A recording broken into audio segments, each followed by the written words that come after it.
Welcome into the recap of the Cubs' extra inning 4-3 victory to go to 13 games over 500 as they beat the Rockies at Wrigley Field in walk-off fashion in the 11th. I'm David Kaplan. It's brought to you by our great partners at Wintrust.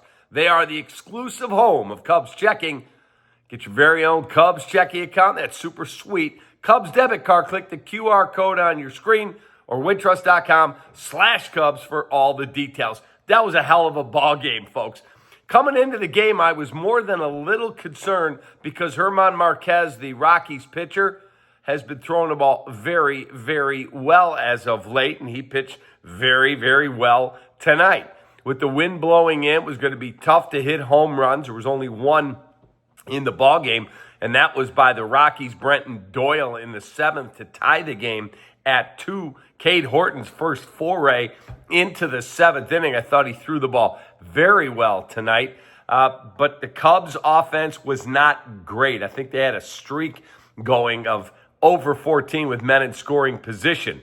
But tonight they stole 6 bases. Of those 6, 4 of those came around to score. The Cubs fall behind 3-2 in the 11th inning, and the ghost runner for the Cubs, Pete Crow Armstrong. He steals third base and then is able to score on a Michael Busch flare to left field to tie the game at 3. But the Cubs are not done in the 11th inning. Matt Shaw, who had a 2-hit night, who looks like an entirely different player since he was sent down to Iowa after making the opening day roster and then recalled. And he talked about it with Elise Menaker on Marquee after the game. He said, I just said I was going to be different when I came back, and I changed some things about how I get my game going. And he said, I'm going to keep doing what I'm doing, and things are working out. And he comes up with a flare to right field, and that scores John Birdie, who, great move by Craig Counsell. He put Birdie in to run for Michael Busch after he had tied the game. Birdie steals second and then comes in to score on the Matt Shaw hit. Quality victory. You get to 13 games over 500. And I thought the other big takeaway is Cade Horton tonight was outstanding. Let's give you our Hooters winging it starting pitching matchup for the Cubs. Cade Horton pitched into the 7th, didn't get an out in the 7th, but he gives you 6 innings, 4 hits, 2 runs there earned, 6 Ks, a walk, and then the 1 home run in the 7th inning. Brenton Doyle leading off the inning. And I know some people say, you probably shouldn't have pushed the kid into the 7th.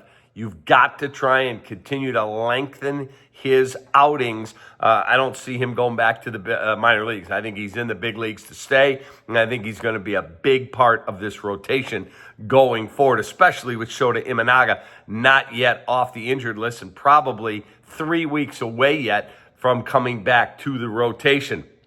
But Horton was excellent, as was German Marquez for the Rockies. He went 6 innings, 7 hits, 2 runs there earned, punched out 6, and walked 1. He had a horrible start to his season, but as of late, as I said, he's been throwing the ball exceptionally well. Just 7 hits all night for the Colorado Rockies in their 11 innings. For the Cubs, a 2-hit night for Ian Happ, a 2-hit night again for Kyle Tucker with a walk. Seiya Suzuki drove in a run. He was 1 for 5.